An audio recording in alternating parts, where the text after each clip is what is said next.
मुनव्वर मेरी आँखों को मेरे शम्सो दुहा कर दे.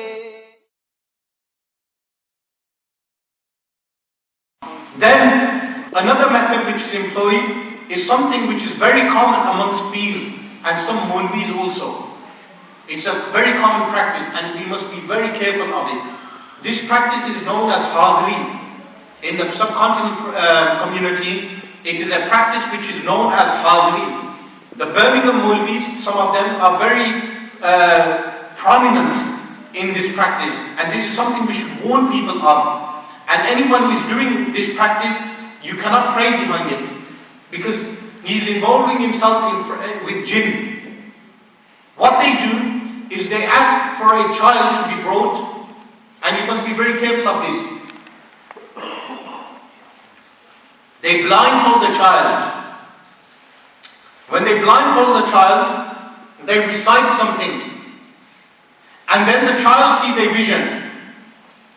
When the child sees a vision, he is told that Baba Fulan, and sometimes the actual names of major awliya, like Shaykh Abdul Qadir al-Jilani radiallahu anhu, or Asif Barkhia radiallahu anhu, or in extreme cases Sayyidina Ali radiallahu anhu.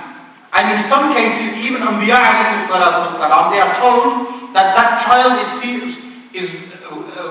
is witnessing those awliya. And then the child is asked to ask that wali regarding lost property or things which have been lost or have been stolen, or regarding divorces, or regarding anything relating to those issues. Then the child gives the answer. This practice is known as Haaziri, and this practice is impermissible. Another impermissible practice is where they recite certain things and the clock may grow large or small. But now I have to mention something. There are some scholars who use only the Quran to do this. This practice of the clock growing large or small. There are some scholars who only use Al-Quran al-Kareem. That method is valid. Wherever there is only Al-Quran al-Kareem being employed, that method is totally valid. But the practice of Haaziri, of placing the blindfold on the child, is impermissible.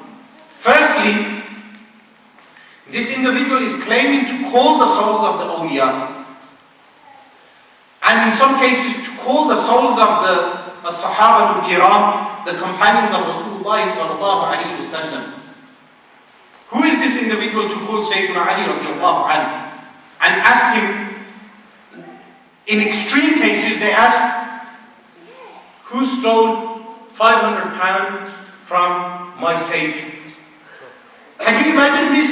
Someone claiming to call Sayyidina Ali radiallahu anhu, or to call a Nabi of Allah subhanahu wa ta'ala and ask him regarding these things. Firstly, who is this appeal to call the souls of these major awliya and major companions and the Anbiya alayhi salatu wassalam? Who does he think he is? Secondly, when they recite, they never tell you what they are reciting. If they are only reciting Quran or prayers which are valid, then they will recite this out loud. They have nothing to hide. And thirdly, why are they only calling children to perform this practice upon? In some cases, the children will have an after effect. Their heads may hurt because the person, the peer, has carried out this practice. Their heads will start hurting and they will have headaches. And in some cases the child is attacked by jinn, because in fact they are using jinn, what they call muwakkalat. These muwakkalat are jinn and nothing else.